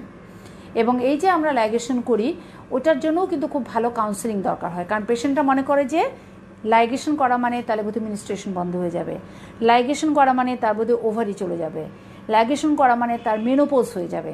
তো ওটা তাদের যদি আমরা বুঝিয়ে না বলি তাহলে কিন্তু তারা এটা বুঝতে পারে না। কাজে প্রত্যেকটা প্রসিডিওর আমি বলেছি each and every person is individual. কার জন্য তুমি কি বলবা কি করবা সেটা আমাদেরকে সেভাবে করতে হবে। তাহলে আমার মনে হয় আমরা কন্ট্রাসেপশনের শেষের পর্যায়ে চলে আসছি। এখন আমরা একটা জাস্ট ডামি একটা স্টেশন একটু করতে চাচ্ছি যে একটা কম্বাইন্ড ওরাল পিল আমাদের কাছে একটা কাপল এসেছে, সে আমার কাছে জানতে চাচ্ছে যে সে একটা সাজেশন নিতে এসছে, সে আমার কাছে সামনে এসে বসেছে। তো আসসালামু আলাইকুম, আমি ডক্টর দিলরুবা জেবা। তো আপনি এসেছেন আমার কাছে, বলেন আমি আপনাকে কিভাবে সাহায্য করতে পারি। ওয়ালাইকুম আসসালাম। আমরা একটা নিউলি ম্যারিড কাপল, আমরা এখনই বাচ্চা নিতে যাচ্ছি না এবং এখনই আমরা কিছুদিন ওয়েট করে বাচ্চা নিতে যাচ্ছি। তো এর জন্য কন্ট্রাসেপটিভ মেথড হিসেবে আপনি আমাদেরকে কি সাজেস্ট করেন? আচ্ছা, প্রথমে যেটা আমাদের কিছু হিস্ট্রি নেওয়াটা দরকার, তাই না? উনি বলেছেন নিউলি ম্যারিড কাপল হিস্ট্রি, উনি কতদিন বাচ্চা নিতে চান না, প্রায় কতদিন নিতে চাচ্ছেন না? 3 বছর। হ্যাঁ, প্রায় 3 বছর উনি নিতে চাচ্ছেন না। তাহলে দেখো নিউলি ম্যারিড কাপলের জন্য আমাদের এর আগে আমরা বলেছিলাম বেরিয়ার মেথড খুব ভালো, কিন্তু তোমার কি মনে হয় যে এই newly married couple barrier method যার ফেলিওর রেট 15%, 20% সেটা দিয়ে খুব ভালো হবে? কাজেই আমার মনে হয় যেটা আছে সেটা ভালো হবে না।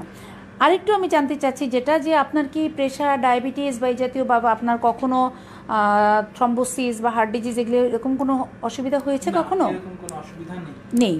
আচ্ছা, তাহলে তার এই ধরনের কোনো রিস্ক ফ্যাক্টর নেই। এরপর আমি যেটা জানতে চাচ্ছি সেটা হলো ওনার সাইকেল রেগুলার কি ইরেগুলার? Cycle irregular. তাহলে কি হচ্ছে দেখো, সাইকেল ইরেগুলার থাকার কারণে তুমি কিন্তু তাকে রিদমিক যে মেথডটা বা ন্যাচারাল কন্ট্রাসেপশন এবং তার সাথে যে বেরিয়ার সেটাও দিতে পারছো না। আচ্ছা, ঠিক আছে। এখন দেখুন আমি আরেকটু দেখি আপনাকে, সেটা হলো যে আমি আপনার ওজনটা একটু দেখতে চাই। হ্যাঁ, আপনার ওজন ভালো আছে, আপনার যে ওজন আপনি এটা ভালো, আপনার ব্লাড প্রেশার নর্মাল আছে। এছাড়া আমরা ব্রেস্টটাও এক্সামিন করে দেখি। আর নিউলি ম্যারিড কাপল যেহেতু আছে, কাজে যদি 30-এর উপরে হয় তাদের হয়তো বা আমাদের সার্ভিক্সটা চেক করার দরকার আছে, তা না হলে আমরা সার্ভিক্সেও একটু চেক করে দেখি যে আমরা কোনো স্ক্রিনিংয়ের আওতায় তাকে যেতে হবে কিনা। যেহেতু নিউলি ম্যারিড কাপল, কাজে স্ক্রিনিংয়ের দরকার হচ্ছে না। ওকে, তাহলে আমরা দেখলাম যেটা যে আপনি 3 বছর বাচ্চা নিতে চাচ্ছেন না এবং আপনার সাইকেলটা একটু ইরেগুলার।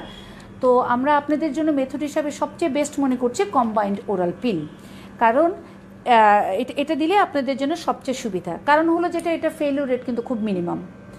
আপনি বলেছেন বেরিয়ার নিতে চান, বাট বেরিয়ার হলো 3 বছরের জন্য আপনি এটা মানতে পারবেন কিনা, এবং ফেলিওর রেট অনেক বেশি, যে কারণে বেরিয়ারটা মনে হয় আপনাদের জন্য সুইটেবল না, বিকজ আপনাদের এখনও জব হয় না, স্টেবল হয় না, আপনারা মনে করছেন এই সময় নিতে পারবেন না। এটা বেটার হবে। আরেকটি সুবিধা কিন্তু আছে, আপনি বলেছেন যেটা যে আপনার সাইকেলটা ইরেগুলার, কাজে আপনি যে রিদমিক মেথডটা নেবেন যে হ্যাঁ আপনার কোন ডেটে ওভুলেশন হবে ওই ডেটটা আপনি অ্যাবস্টেইন থাকবেন, সেটা আপনি পাচ্ছেন না। কাজে এই যে পিলটা আমরা দিয়েছি এটা আপনারা খেলে আপনার সাইকেলটাও কিন্তু নিয়মিত হয়। আরেকটা কথাও আপনি কিন্তু আমাকে বলেছেন যে আপনার ডিউরিং মিনিস্ট্রেশন তার পেইন হয়। আমরা যখন তাদেরকে ওরাল পিল দেই তাদের কিন্তু এই পেইনটা কমারও সম্ভাবনা অনেক বেশি, কাজে খুব ভালো কাজ করবে আপনার এটা। আর এটার সাথে তো আপনি বাড়িতে থাকেন বা না থাকেন সাইকেলের সাথে কোনো সম্পর্ক নাই, বা আপনার কয়টাসের সাথে কোনো রিলেশন নাই, কাজে আই থিঙ্ক এটা আপনার জন্য খুব ভালো হবে। এটার কি কোনো সাইড ইফেক্ট আছে বা হেলথ কোনো রিস্ক আছে? সাইড ইফেক্ট তো আসলে সব কিছুরই আছে, তাই না? যে কোনো ওষুধ আপনি একটা খান একটা সাইড ইফেক্ট আছে, কিন্তু ধরুন যে আমরা যদি দেখি যে হ্যাঁ কিছু খুব মাইনর সাইড ইফেক্ট, যেমন একটু বমি লাগা, একটু মাথা ব্যথা, বমি বমি ভাব হওয়া, একটু হেডেক হওয়া, এই জাতীয় সমস্যা একটু হয়। এছাড়া অনেকে কেউ কেউ বলে যেটা যে একটু ওজন বেড়ে যাচ্ছে, বাট আমি আপনাদের জন্য আসলে এমন একটা পিল দিব যেটা খুব লো ডোজ পিল। আসলে পিলের মধ্যে আমরা আসলে দেখি যারা পার্শ্ব প্রতিক্রিয়া সৃষ্টি করার জন্য আমরা যদি লো ডোজ পিল দিতে পারি তাহলে কিন্তু আপনার এই যে বমি ভাবটা এটাও কমে আসবে। এছাড়া আপনি যে ভাবছেন যে ওজন বেড়ে যাবে, আপনি একটু নিজেও এক্সারসাইজ করবেন, কন্ট্রোল করবেন, এবং তার সাথে আমাদের যে পিলটা আমরা যে প্রজেস্টেরনটা দিয়েছি এটা হলো আমাদের 3rd জেনারেশন পিল। কাজে এই পিলগুলোতে খুব সাইড ইফেক্ট খুব কম, এটা নিতে পারেন আপনি। আর আপনার তো ইয়াং মেয়ে, আপনি কাজে কাজে সমস্যার কিছু নাই। আর যেটা হয়েছে আরও কিছু কিছু মেজর সমস্যা আছে, তো আপনি তো ফলো আপে থাকবেন, কোনো রকম প্রবলেম হলে তো সেটা আমরা সলভ করতে পারবো। মেজরের মধ্যে মনে করেন অনেক সময় প্রেশার, আপনি তো আমরা দেখলাম আপনি হাইপার টেনশন নাই, ডায়াবেটিস নাই, কাজে আমাদের তো মনে হয় না যেটা আপনার জন্য খুব একটা অসুবিধা হবে। যদি ডোজ কোনো মিস হয়ে হ্যাঁ, এটা আমরা আপনাকে বলে দিব। আচ্ছা শুনেন, যদি ডোজ একটা মনে করেন রাতে মিস হয়ে গেল, আপনি এই পরের রাতেরটা আজকে মিস হয়ে গেছে, পরের দিন সকালেরটা খেয়ে নেবেন, রাতেরটা নিয়মিত খাবেন। আর 2 নম্বর কথা হলো, যদি 2টা পিল মিস হয়ে যায় তাহলে এটার সাথে কিন্তু আপনাকে অ্যাডিশনাল মেথড নিতে হবে। বাট মনে রাখবেন, ডোজ কেন ভুল করবেন, তার কারণ এটা আপনার জন্য প্রয়োজন। কাজে এটা ভুল করলে আপনার যদি আনওয়ান্টেড প্রেগনেন্সি হয়ে যায় তখন আপনি কি করবেন? কাজে এটাকে গুরুত্ব সহকারে দেখতে হবে, এটার কমপ্লায়েন্স থাকতে হবে। আপনি এটাকে গুরুত্ব না দিলে তো আপনি এটার জন্য সাফার করবেন। ঠিক আছে? আর যেটা হলো যে আর কিছু কিছু পার্শ্ব প্রতিক্রিয়ার কথা হয়তো বা অনেকে বলে, যেটা যে এটা কি ইনফেকশনের রেটকে বাড়ায় কিনা বা কোনো ক্যান্সারের সম্ভাবনা বাড়ায় কিনা। আসলে ক্যান্সারের মধ্যে হলো যেটা, যে এটা সার্ভাইকাল, আপনারা হয়তো বা দেখেছেন বা বিভিন্ন আপনারা ইউটিউব বা সার্চ করেন, দেখেন যে কি পার্শ্ব প্রতিক্রিয়া আছে। এটা আমাদের ovarian cancer, endometrial cancer, colorectal ক্যান্সারকে কমায়, বরং হেল্প করে, পেলভিক ইনফ্লামেশনকে কমায়, এটা অনেক দিক থেকে আমাদেরকে সহায়তা করে। আর একটু হয়তো আপনারা পড়ে থাকবেন, দেখে থাকবেন যেটা, যে এটা সার্ভাইকাল ক্যান্সার বা ব্রেস্ট ক্যান্সারের চান্সটা একটু বাড়ায়। তবে আমাদের দেশে তো আপনারা নিশ্চয়ই জানেন যে সার্ভাইকাল এবং ব্রেস্ট ক্যান্সারের খুব ভালো স্ক্রিনিং মেথড থাকে। তো এই জন্য আমাদের অন্যান্য রিস্ক ফ্যাক্টরগুলো যদি আপনারা অ্যাভয়েড করতে পারেন তাহলে তো এটা অতটা রিস্ক বেয়ার করবে না। তাহলে এটা আপনাদের জন্য আমার মনে হয় খুব সুইটেবল। এখন কি আপনি এটা এখন নিতে রাজি আছেন? জি, ধন্যবাদ। আচ্ছা, আপনি কি আর কোনো প্রশ্ন আছে এটা সম্বন্ধে? না। তাহলে উনি আমার ক্লায়েন্ট স্যাটিসফাইড। তাহলে আমরা কি করেছি, আমরা এই পিলটা যাতে উনি নেন, এবং এটার জন্য কিন্তু আমরা এটার ফেভারে অনেক পয়েন্ট বলেছি, এবং ডিসফেভারে যে পয়েন্টগুলো ছিল সেগুলোকে কিন্তু আমরা একটু মিনিমাইজ করে দিয়েছি, যে হ্যাঁ এভাবে কিন্তু আমরা কমাতে পারি। তাহলে এটা গেলো একটা। আচ্ছা, আরেকটা কি আমরা বলতে পারি যেটা, সেটা হলো আমরা খুবই কমনলি একই রকম কোশ্চেন আমাদের ইন্ট্রা-ইউটেরাইন কন্ট্রাসেপটিভ ডিভাইস নিয়ে আসতে পারে, যে এরকম একটা ডিভাইস আসলো, তার কাউন্সেলিংটা আমাদের কেমন হবে। প্রথমে গ্রিটিংস অ্যান্ড সেলফ ইন্ট্রোডাকশন আমি করলাম, তো উনি ওনার হিস্ট্রি দিচ্ছেন। হ্যাঁ, আমরা ম্যারিড কাপল, আমাদের 1 বছরের একটা বাচ্চা আছে, এবং আমরা এখন আর বাচ্চা নেওয়া থেকে বিরত থাকতে চাচ্ছি। আচ্ছা, তাহলে খুব সুন্দর একটা কাপল এসছে, তার 1 বছর একটা বাচ্চা আছে, এবং আগামী 5 বছর 7 বছরের মধ্যে সে বেবি নিতে চায় না। তাহলে এখন তার জন্য কোন সুইটেবল? আবারও একই কথা, আমার কাছে কিন্তু মনে হচ্ছে তার জন্য ওরাল পিলের চেয়েও, ওরাল পিলের ওই যে বললাম মাঝে মাঝে সে ভুলে যায়, সে বলে যেটা, তো আমার কাছে দেখে মনে হয়েছে এই কাপল হয়তো বা কমপ্লায়েন্ট, কিন্তু সব কাপল কিন্তু কমপ্লায়েন্স হবে না, ভালো থাকবে না। সে ভুলে যায়, সে আজকে বাবার বাড়ি গিয়েছে, পিল না নিয়ে চলে গেছে, আবার শ্বশুরবাড়িতে যেদিন এসেছে তখন তার এটা কাজ করে না, এরকম হয়ে যায়। তো সে যেহেতু লম্বা সময় বাচ্চা নিতে চাচ্ছেন না, সেজন্য আমি মনে করছি আপনার জন্য এই যে এই কপারটিটা, এটা সুইটেবল আছে। তবে এটা দেওয়ার আগে আমি আপনার সম্বন্ধে আরও কিছু জিনিস জানতে চাই। প্রথম কথা হলো যে আপনার কি কখনো তলপেটে ব্যথা, পেলভিক ইনফেকশান এগুলি আছে কিনা, কিংবা অনিয়মিত মাসিক হয় কিনা। আর আমি জানতে চাই যেটা, সেটা হলো মাসিকের সময় তীব্র পেটে ব্যথা হয় কিনা, এক্সেসিভ হোয়াইট ডিসচার্জ হয় কিনা। এগুলো যদি না হয় তাহলে এটা আপনার জন্য খুবই ভালো। তাহলে এগুলি ওনার নেই, এবং এই সময় আমি অবশ্যই পেশেন্টকে এক্সামিন করব এবং তার সার্ভিক্স দেখে নিব, তার কোনো ফাইব্রয়েড আছে কিনা অথবা তার কোনো প্রোলাপস আছে কিনা সেটা আমরা দেখে নেব। দেখে নেওয়ার পরে আমি তাকে বলবো যে হ্যাঁ এটা আপনি নিতে পারেন, এটা খুব ভালো। এটার সুবিধা যদি আমরা বলতে চাই আপনাকে যে কী কী অ্যাডভান্টেজ। প্রথম কথা হলো এটা লং এফেক্ট। কীরকম? এটা আপনার 10 বছরের মেয়াদি। 10 বছর চাচ্ছেন না? আচ্ছা ঠিক আছে, আপনি 10 বছর চাচ্ছেন না, কোনো অসুবিধা নেই। আপনি যদি 5 বছর চান তখন আমরা প্রয়োজন হলে আপনাকে খুলে দিতে পারবো। আচ্ছা, উনি 10 বছর চাচ্ছেন না, উনি বলছে যদি লাগে, তাহলে এটা বলতে হবে যে হ্যাঁ উনি যদি কখনো বেবি নিতে চায়, এটা বেবি নিতে অসুবিধা হবে না। না না, এটা যখন আপনি ছেড়ে দিবেন, এটার ফার্টিলিটি রিভার্সাল খুবই ভালো, এবং এটা এমন হয় যে আপনি যে মাসে যেদিন খুলে দিয়েছেন তারপরের দিনে তার কনসেপশন হতে পারে, কারণ এটা কোনো সিস্টেমিক সাইড ইফেক্ট নাই, এটা লোকালি কাজ করছে। এটা এন্ডোমেট্রিয়ামের মধ্যে লোকাল ইনফ্লামেশন করে আমাদের কনসেপশনকে হতে দিচ্ছে না। কাজেই আপনার ওজন বেড়ে যাবে, আপনার অন্যান্য যে সাইড ইফেক্টগুলো অন্যান্য পিলে যেটা হচ্ছে সেটা কিন্তু একদমই নাই। এবং এটার ইফিকেসি এত ভালো, যেটাকে বলা হয় যে পার্মানেন্ট স্টেরিলাইজেশনের কাছাকাছি, এটা এত ভালো 0.1। কাজেই এটা খুব ভালো, কাজে আপনি এটা অবশ্যই নিতে পারবেন। এটাতে কোনো কমপ্লিকেশনের ভয় আছে? কমপ্লিকেশন মধ্যে আসলে ঠিক তা না। আমরা যখন আসলে আপনাকে এটা দিব তখন হয়তো একটু পেইন ফিল করতে পারেন, আর বাড়িতে যাওয়ার পরে প্রথম 2-1 মাস দেখা যায় অনেক সময় একটুখানি পেইন হচ্ছে বা ডিউরিং মিনিস্ট্রেশন একটু পেইন হচ্ছে, কারণ কি একটা ফরেন বডি দিচ্ছি তো ইউটার সবসময় চাই এই ফরেন বডিটাকে বের করে দেওয়ার জন্য, এই সময় জন্য ওটা একটু হয়। তো ওটা আসলে আমরা একটু ওষুধ খেলেই কমে যায়। তাছাড়া প্রত্যেকটা জিনিসেরই কিছু পার্শ্ব প্রতিক্রিয়া, একটু ইরেগুলার ব্লিডিং এরকম হতে পারে, ওরকম কোনো প্রবলেম হলে আপনি আমাদের কাছে চলে আসবেন, সেটা আমরা আপনাদের সমাধান করার চেষ্টা করব। তবে অনেকেই বলে থাকে যেটা যে ইন্টারউটেরাইন কন্ট্রাসেপটিভের সাথে কিন্তু তার প্রচুর ইনফেকশন, পেলভিক ইনফ্লামেটরি ডিজিজের সম্ভাবনা আছে। তো এটা আসলেই আছে, থাকে, কারণ এখানে একটা ফরেন বডি থাকে এবং এখানে একটা অ্যাসেন্ডিং ইনফেকশনের চান্স থাকে। ওরকম হলে উই হ্যাভ টু ট্রিট, এবং যদি আমাদের পেশেন্টের কখনো না চায় তাহলে আমরা এটা কিন্তু খুলে দিতে পারি। আর কিছু জানতে চাচ্ছেন? না, এটা সম্পর্কে এখন কিছু জানি না। উনি আর কিছু জানতে চাচ্ছেন না এবং আমার কথাগুলো উনি বুঝতে পেরেছেন, এবং উনি মনে করছেন যেহেতু ওনাদের একটা বেবি আছে, কাজে ওনারা আগামী 5-7 বছরের মধ্যে চিন্তা করছেন না, ওনাদের বাসায় সেরকম সাপোর্ট নেই, ওনারা লং টার্ম একটা কন্ট্রাসেপশন নিতে চায়, সেই জন্য আমি ওনাকে আসলে পিলটা না দিয়ে এটা সাজেস্ট করেছি। সো আপনাকে অনেক ধন্যবাদ, আপনি আমাদের কাছে এই কন্ট্রাসেপশন নিতে এসেছেন, আপনি একজন সচেতন নাগরিক, আপনাকে আমাদের পক্ষ থেকে অনেক ধন্যবাদ। আচ্ছা, তাহলে ঠিক আছে, আমাদের কি হলো, আমরা 2জন ক্লায়েন্টের সাথে কিন্তু কথা বললাম যে আমরা কিভাবে কথা বলবো। ঠিক আছে, we are almost at the end of our class. আশা করছি যে তোমাদের এই কন্ট্রাসেপশনগুলো তোমরা একটু ভালো করে বুঝতে পেরেছো। আমি চেষ্টা করেছি তোমাদেরকে এটা সহজ করে বলার জন্য।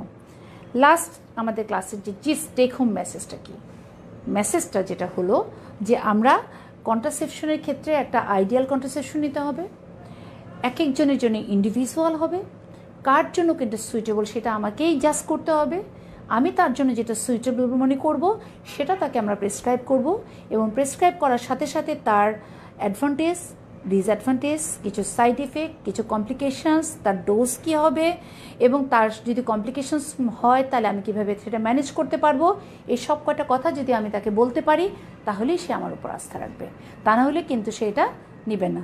কেমন মেয়েরা শাড়ির দোকানে যায় ড্রেস কিনে, কি বলে শাড়ির দোকানদার, হ্যাঁ আপনার জন্য এটা ওয়ান পিস, এটা আপনার জন্যই তৈরি করা আছে, আপনাকে দারুণ মানিয়ে গেছে। তো আমরাও কিন্তু সেরকম পজিটিভ অ্যাটিটিউডে এটা করতে হবে, because population, excessive population is the most important crisis of our country. So সবাই ভালো থাকবে, নেক্সট ক্লাসে আবার ইনশাল্লাহ দেখা হবে, আল্লাহ হাফেজ।